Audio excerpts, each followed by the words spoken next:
এলাকা আপনাদের কয়েকজন নেতা পেয়েছেন, মালিক সাহেব পেয়েছেন, ব্যারিস্টার এম এ সালাম পেয়েছেন, আব্দুল কাইম চৌধুরী পেয়েছেন, আপনারা শফি আহমদ অতীকে পেয়েছিলেন। এত নেতা থাকা সত্ত্বেও এই এলাকার দানের শীষের বিজয় সুনিশ্চিত না?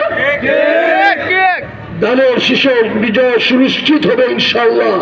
কারণ দুটি, একটি হচ্ছে বিএনপি এবং এখানে জমিয়তে উলামা ইসলাম সমর্থন দিয়েছে, আল ইসলাম সমর্থন দিয়েছে, আর অপর দিকে স্বাধীনতার বিপক্ষের শক্তি যারা 71 সালে এই দেশকে স্বীকার করেনি, যুদ্ধ স্বীকার করেনি, আমাদের মা বোনকে পাক হানাদার বাহিনীর হাতে তুলে দিয়েছিল, তারা আজকে ভোট ছিটছে, তারা আজকে ক্ষমতায় দেওয়ার স্বপ্ন দেখছে।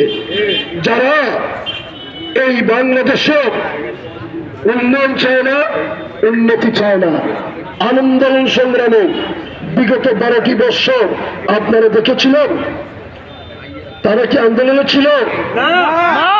তারা তাদের পরিচয় গোপন করে তারা রাজনীতি করেছে।